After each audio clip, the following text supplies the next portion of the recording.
Ruban Chloé Ruban Diez épisode 4. Le soir vêtu d'une tenue moulante, mes trois copines et moi nous rendons dans un petit bar branché de Lomé. En pleine discussions et relaxation avec mes copines, Eva est abordée par un jeune garçon qui s'appelait Fabrice. Un garçon sympathique, on va passer la soirée à discuter avec lui et ses amis. Visiblement tombé sous le charme de ma meilleure amie, il ne va pas hésiter à le lui faire savoir. Dans le groupe de garçons, il y avait Johan, un garçon très calme qui n'arrête pas de me dévisager de la tête aux pieds. Un peu gênée, je fais mine de ne pas avoir remarqué son regard perçant. Je ne sais pas pourquoi j'avais comme un poids dans l'estomac. Concentré sur nos verres de jus que je surveillais avec attention, car malgré tout on ne les connaissait pas et Lomé était devenu risqué. Fabrice va nous demander où on étudiait. Elsa lui donne le nom de notre école, ils éclatent de rire, ce qui étonne Lohan qui en pinçait pour Ludovic, l'un des amis de Fabrice. Johan, c'est parce qu'ils viennent de commencer l'année dans la même école. Elsa, impossible, on ne vous a jamais vu. Ludovic, nous non plus. On s'éclipse souvent des cours, mais là je serai plus présent. Dit-il, les yeux braqués sur Lohan. Eva, comment ça vous vous éclipsez? Ferdinand, disons qu'on ne vient pas en cours. On vient de bonne heure signer les cahiers de présence. Fabrice, et après il s'écrase vite fait. Eva, donc tu n'es pas dans notre école. Fabrice, non, moi et Johan on va à l'université. Johan, dis-moi Chloé, tu es assez discrète, pourquoi? Chloé, non pour rien, je vous écoute, c'est tout. Ferdinand, si on allait en boîte vous en pensez quoi? Lohan, non, mon père me tuerait si jamais il apprend que j'ai mis mes pieds dans une boîte. Ludovic, il est 22h et tu es assise dans un bar, c'est la même chose ma jolie. Lohan, non parce qu'on n'est pas loin de la maison, on habite toutes les trois dans le secteur. Johan, ah je vois. J'ai l'impression de te connaître mais je sais plus où sérieux. Lohan, c'est possible, une aussi belle fille que moi ne passe pas inaperçue. On éclate tous de rire, on continuera à discuter jusqu'à 2h du matin. Quand nous décidons enfin de rentrer, les garçons décident de nous raccompagner. Ils nous suivent avec leur voiture puisqu'on était sortis avec la voiture de Lohan. Le lendemain matin, je me prépare à démarrer ma moto quand une voiture s'arrête devant moi. J'étais choquée de voir Johan descendre. Johan, bonjour mademoiselle, tu vas où comme ça? Chloé, bonjour, je vais à la boulangerie.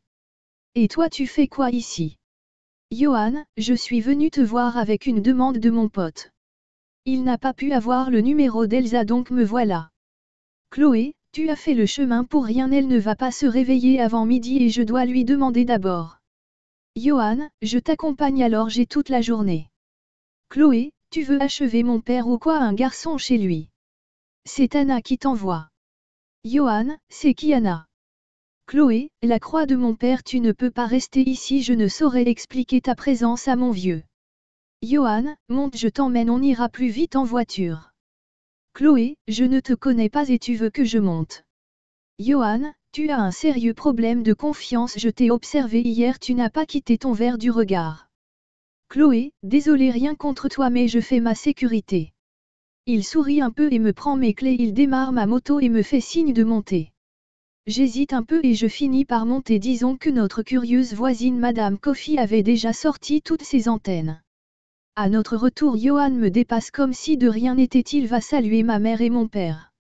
Il retourne prendre place sur la terrasse, imaginez la tête de mes parents.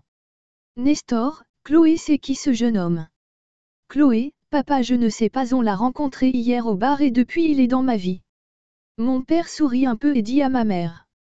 Nestor, le petit ami de ta fille me plaît, il est très courageux, c'est ce qu'on appelle un garçon. Chloé, papa, ce n'est pas mon petit ami, c'est une rencontre que j'ai fait hier. Colline, ma fille, on est né avant toi, alors arrête de mentir. Dis-lui de venir prendre son petit déjeuner. Nestor, au moins lui il est bien éduqué. Dit mon père en regardant dans la direction de Sick.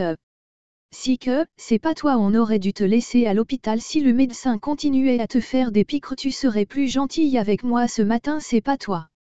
Maman et papa éclatent de rire, je vais chercher Johan qui subira des milliers de questions venant de mes parents. Quand Sick entend son nom de famille, elle devient toute muette. Alors qu'elle allait chercher de l'eau chaude pour le café de papa, je vais vers elle pour savoir ce qui se passait. Chloé, Sick, tu as quoi? Tu es calme tout d'un coup. Si que, pour rien dis-moi c'est vraiment ton petit ami. Chloé, non tu serais la première au courant si j'avais un mec dans ma vie, Johan n'est pas mon copain. Si que, ok mais dis-le-moi si ça devient important ok. Chloé, ok mais tu es sûre que tu vas bien ta mine est devenue tout pâle tout à l'heure à table. Si que, allons-y. Vers 10h j'envoie un SMS à Elsa pour savoir si elle était d'accord que je donne son numéro à Johan pour son ami elle répond immédiatement oui. Elle m'avait dit que Ferdinand lui plaisait mais à ce point. Une fois qu'il a eu le numéro Johan me remercie il va parler encore quelques instants avec mes parents et s'en va. Je n'arrive pas à le croire ce garçon avait un de ses culots cela me choque. Les jours qui vont suivre Ferdinand et Ludovic vont tenir parole ils seront présents tous les jours à l'école. On va passer nos après-midi ensemble et une vraie amitié va naître entre nous tous. Avant les congés de Pâques Ferdinand formait un couple avec Elsa de même pour Eva et Fabrice. Ludovic et Lohan étaient comme l'âme du Christ ils ne se quittent plus ils étaient collés 24 heures sur 24 seuls moi et Johan devaient les accompagner. Bien sûr les 6 autres vont tout faire pour nous mettre en couple mais non merci j'étais en pleine étude je ne voulais pas être distraite par qui que ce soit. Lors de son 22e anniversaire Johan nous invite chez lui. Dieu, même Lohan qui était issu d'une famille riche se sentait mal à l'aise dans sa maison. Johan était riche nous le savions mais nous avions aucune idée de la richesse de ses parents.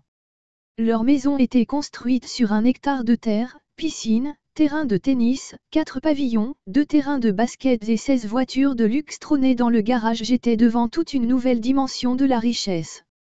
La fête se passait bien jusqu'au moment où les parents de Johan fassent apparition.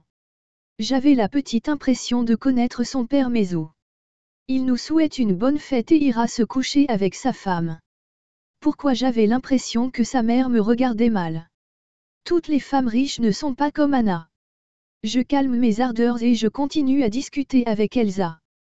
Assise au bord de la piscine je regarde mes copines danser profiter de leur petit copain Johan vient vers moi et me fait un bisou dans le cou je fais un petit pas en arrière. Johan, sérieux en gros je ne te plais vraiment pas. Chloé, désolée c'est juste que j'ai une plus grande priorité dans la vie et tomber amoureuse non merci. Johan, il y a quoi de mal à avoir un copain? Chloé, rien de mal. Mais nous sommes deux sûrs, comme mon père, ma sœur se sacrifie pour nous et pour moi je veux voir ma famille à l'aise. Johan, qu'est-ce qui t'empêche de m'aimer et de faire des études? Tu peux faire les deux en même temps. Chloé, non merci les histoires de cœur ne ramènent que des problèmes et les problèmes j'en ai plein. On continuera à discuter toute la soirée il finira par me ramener à la maison. Les jours qui passent Johan fait de son mieux pour me convaincre de lui donner une chance mais non. Après les examens je me décide à aller rendre visite à mes grands-parents côté maternel. Ma grand-mère Marguerite était une femme posée tout le contraire de mon grand-père Tony Indo-Juan. Je passe une journée agréable en leur compagnie au début de l'après-midi ma grand-mère me demande de l'accompagner au marché. Après les courses elle croise une amie je comprends qu'elle va durer donc je vais m'asseoir sur ma moto le jeune homme qui accompagne l'ami de ma grand-mère se met à rire il vient vers moi. Damien, je vois que je ne suis pas le seul à avoir compris. Je me présente Damien et toi? Chloé, moi c'est Chloé j'en suis sûre elles ne vont pas finir maintenant, heureusement qu'on a déjà fini. Damien, tu vas porter tout ça sur ta moto. Si tu veux je vous dépose et tu reviens chercher la moto après. Chloé, non ne t'en fais pas je suis habituée je ne vais pas te déranger pour si peu. Damien, non écoute je suis chauffeur de taxi la voiture est tout juste devant allez viens. Avant que je riposte les courses de mamie étaient déjà dans la voiture. Je lui dis de la déposer et je les suis avec la moto. Il est d'accord. Même arrivé devant la maison les deux vieilles femmes n'avaient pas fini, de loin je range les courses Damien profite pour m'aider et pour me faire la conversation. Damien, tu viens pas d'ici parce que je ne t'ai jamais vu dans les parages. Chloé, non mais je viens souvent rendre visite à mes grands-parents. Et toi? Damien, moi aussi je viens de temps à autre voir les vieux. Depuis la mort de mon père c'est moi qui m'occupe d'eux. Chloé, ah ok. Mais tu n'es pas trop jeune pour être chauffeur de taxi. Damien, oui mais bon c'est ce qui met le pain sur la table. En plus cette voiture c'est tout ce qui me reste de mon père. Alors je l'utilise pour payer mes études. Chloé, tu fais quel genre d'études si je ne suis pas indiscrète? Damien, je suis étudiant en droit à l'université et toi? Chloé, j'étudie la comptabilité et gestion d'entreprise. Tu veux boire un peu d'eau? Damien, oui si tu m'en offres. Auteur, les chroniques de Prisca et Si. Montage, Affaires Mystiques Mon.